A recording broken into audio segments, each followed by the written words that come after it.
আল্লাহ রাব্বুল আলামিন বলেন, ও আমার বান্দারা, তোমরা আমি আল্লাহকে ভয় করো, ভয় করার মতো ভয় করো, গোপনে এবং প্রকাশ্যে সব সময় আমি আল্লাহকে ভয় করো, এবং আমি আল্লাহ যা আদেশ করেছি এই আদেশ মতো তোমার জীবনকে পরিচালনা করো, এবং যা নিষেধ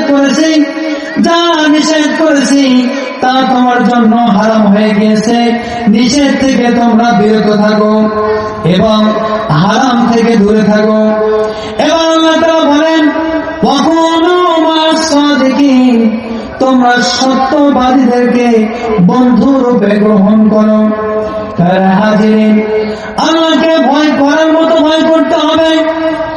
আমরা ঈমানদার বলে দাবি করি, আমরা বলি আমরা ঈমানদার।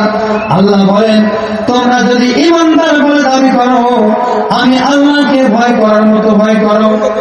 আমরা নামাজ পড়ি ঈমানদার দাবি করি, আমরা রোজা করার পরে ঈমানদার বলে দাবি করি, কিন্তু আল্লাহ তাআলা বলছেন, ও আমার বান্দা, তুমি তখনই পরিপূর্ণ ঈমানদার হবে যখন আমাকে পরিপূর্ণভাবে গোপনে এবং প্রকাশ্যে ভয় করবে।